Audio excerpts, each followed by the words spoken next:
Hello guys and स्वागत है आपका एक नए वीडियो में। इस वीडियो में हम थोड़ा बात करेंगे निफ्टी एंड बैंक निफ्टी के आने वाले वीक में क्या परफॉर्मेंस रह सकती है, और इस वीक में जो भी हुआ उस पर थोड़ा डिटेल में चर्चा करने की कोशिश करेंगे। तो सबसे पहले हम देखते हैं वीकली चार्ट से स्टार्ट करते हैं। तो जैसे कि मैंने आपको कहा था, एक वीकली कैंडल में एक बड़ी कैंडल आई है, उसके बाद एक थोड़ा हॉल्ट कैंडल बना था। तो ऑब्वियसली अगर हॉल्ट कैंडल का लो ब्रेक होता है तो हमको एक बहुत बड़ा मोमेंटम देखने को मिलेगा। तो हम देख पा रहे हैं कि एक बहुत बड़ी स्ट्रॉन्ग सेलिंग आई है। अभी इसको देखने का सबसे बढ़िया नज़रिया जो था हम लोग का पिछले वीक में, कि मैंने कहा था कि जनरली मैंने जब भी देखा है कोई भी बड़ी सेलिंग आती है उसके बाद अगर रिट्रेसमेंट में अगर थोड़ा सा भी पॉज हो गया ना तो फिर वो कंटिन्यूएशन में चले जाता है। तो ऐसा ही हुआ है अभी भी। ये अभी देखो, इसका पैटर्न जो है ऑलमोस्ट सेम ही है। ठीक है, अगर ये यहाँ थोड़ा और रुक गया और फिर अगर नीचे जाना स्टार्ट किया तो हमको एक और लोन दिख सकता है। अब यहाँ जनरली लोग जो गलती करते हैं, सबसे बड़ी गलती अब मैं आपको बता रहा हूँ कि सक्सेसफुल और अनसक्सेसफुल के बीच में क्या एक डिफरेंस रहता है। सबसे बड़ी बात तो ये है कि यहाँ पर जो है कि लोग सपोर्ट फाइंड आउट करना स्टार्ट करेंगे। जैसे मान लीजिए यहाँ एक सपोर्ट है, उन लोगों ने ऐसा इमेजिनरी बना दिया। अब यहाँ तक जब तक नहीं आएगा वो यहाँ पर पुट लेना स्टार्ट करेंगे। ठीक है, या फिर अगर ये यहाँ से आया तो यहाँ से फिर कॉल लेना की कोशिश करेंगे, जो कि सबसे बड़ी गलती होती है। अब मैं गलती क्यों बता रहा हूँ, क्योंकि आप देखो ये जो सपोर्ट मैंने क्रिएट किया है, ये पास्ट जो चार्ट है उस पर मैंने क्रिएट किया है। प्रोबेबिलिटी क्या है, इधर वो जा सकता है या तो फिर नहीं भी जा सकता है। तो सबसे बढ़िया जो सबसे अच्छा फॉर्मूला ये है कि अगर आप एक चीज़ को ध्यान से देखो तो पिछले बार मैंने कहा था कि ये बहुत बड़ी जो कैंडल है, ये कुछ नहीं करना है, इसका खाली रिट्रेसमेंट करना है। देखना है फिबोनाची रिट्रेसमेंट पे कि ये 50% आता है कि नहीं। अब 50% अब जब तक नहीं आया है तो फिर इसको सेल ऑन राइज में ही हमको देखना है। तो ये बहुत ब्यूटीफुली 50% से बहुत नीचे से ही सेल में चला गया। अब इसको अगर हम वापस से इस वीक में थोड़ा देखने की कोशिश करेंगे तो अगर मैं इसमें 50% लगा देता हूँ तो आप ध्यान से देखो तो ये 0.618 और 50% से ही ना पिछले दिन शार्पली नीचे आया है। तो अब जब तक ये 25,380 370 380 के ऊपर, मैं मान रहा हूँ मोटा मोटा 400 के ऊपर जब तक नहीं जा रहा है, 25,400 के ऊपर जब तक नहीं जा रहा है, इसको हम सेल ऑन राइज में ही देखेंगे। ठीक है। एंड एक और बात अगर हम ध्यान से नोटिस करें, यहाँ पर अगर मैं एक लाइन ड्रॉ कर देता हूँ 400 पे, ठीक है, तो आप देखो अगर पीछे हम आते हैं तो यही एक्चुअली में हमारा रेजिस्टेंस है। अगर मैं देखूँ 394 हमारा रेजिस्टेंस है, क्योंकि यहाँ एक गैप हुआ करता था। गैप से पहले एक बार सपोर्ट लिया, दूसरे बार सपोर्ट लिया, अब ये ऑब्वियसली अगर ब्रेक करता है तो रेजिस्टेंस लेगा, तो यहाँ रेजिस्टेंस लिया जा रहा है। तो सिंपली हम इसको मार्क करेंगे एंड जब तक इसके ऊपर नहीं जाता है बाई का सोचेंगे ही नहीं।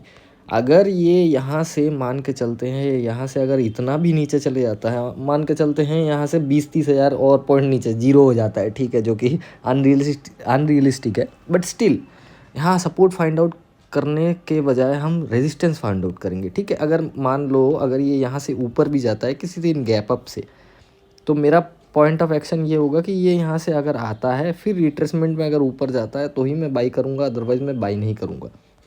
अगर बाई होना होगा तो आपके आंखों के सामने दिखेगा। आपको नीचे कोई सपोर्ट फाइंड आउट करके या फिर डिमांड जोन सप्लाई जोन ये सब करके रॉबिनहुड बनने की कोई ज़रूरत नहीं है। आप खाली रेजिस्टेंस मार्क करो एंड उस रेजिस्टेंस के ऊपर बाई करने की कोशिश करो।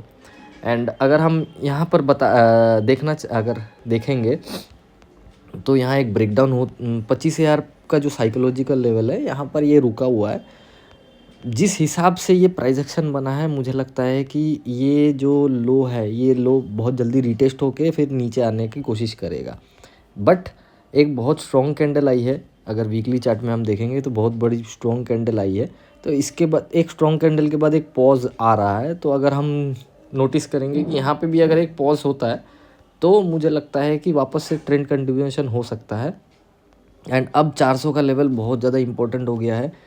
25,400 आपने खुद भी देखा है कि ये जो है ऑलमोस्ट 0.618 है। तो 0.618 के ऊपर अगर ये जाता है तो ये मैं बाई करने की कोशिश करूँगा, अदरवाइज़ यहाँ सेल ऑन राइज ही है। अगर मैं ऊपर से दिखाऊं, अगर यहाँ देखिए कि ऊपर जा रहा है फिर नीचे फिर ऊपर, मतलब ये ट्रेंड जो है 2 बार बेंड हो चुका है। तो इसमें आप बाई करने की एकदम कोशिश मत करना, या फिर कोई सप्लाई डिमांड जोन ढूंढने की कोई कोशिश मत करो। आप खाली रेजिस्टेंस क्रिएट करो और यहाँ पर थोड़ा सेल करने का या फिर सेल की अपॉर्चुनिटी देखने की कोशिश कर सकते हैं। चलिए हम बैंक निफ्टी में आते हैं। अब बैंक निफ्टी में आप देखो, यहाँ पे भी 2 टच पॉइंट बन चुका है। ये पहला ऊपर गया, फिर नीचे, अब ये आ रहा है नीचे, तो थोड़ा ट्रेंड बेंड हुआ है जैसा कि हम देख रहे हैं। एंड अगर मैं इसको आपको एक बहुत और अच्छे तरीके से दिखाऊं तो ये वीकली में बहुत बड़ा एक बियरिश कैंडल है। अगर मैं बियरिश कैंडल को फिबोनाची रिट्रेसमेंट से अगर मैं मार्क करूं तो आप देखो ये भी 0.618 से कितने अच्छे से घूमा हुआ है। अगर ये यहाँ से नीचे जाता है, जो कि हायर एक्सपेक्टेशन है, तो मुझे लगता है कि हमको बहुत बड़े बड़े टारगेट दिख सकते हैं। एंड एक एम दिख रहा है मुझे, ठीक है। अगर ये एम एक्चुअली कंप्लीट हो चुका है, बट स्टिल यहाँ पर जो है एक स्ट्रॉन्ग जोन था। स्ट्रॉन्ग जोन इसीलिए था क्योंकि इस जोन के ऊपर जा नहीं पा रहा था, 58,500 के ऊपर जा नहीं पा रहा था। एक गैप अप के वजह से गया, फिर यहाँ एक कचरा क्रिएट किया गया, फिर ये अभी यहाँ पर से जो है नीचे आने की कोशिश कर रहा है।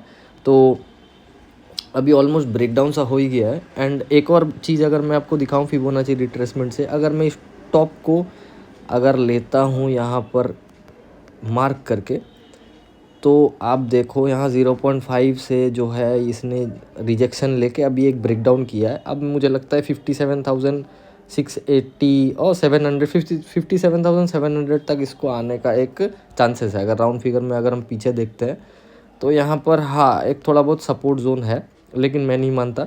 अगर यहाँ, क्योंकि मुझे अगर सेल ही करना है तो हमको रेजिस्टेंस देखना है, ना कि सपोर्ट देखना है। तो जब तक 59,200 के ऊपर नहीं जा रहा है, मैं इसको सेल ऑन राइज में ही देखना चाहूँगा। एंड अभी बैंक निफ्टी बहुत ज़्यादा ही बियरिश है।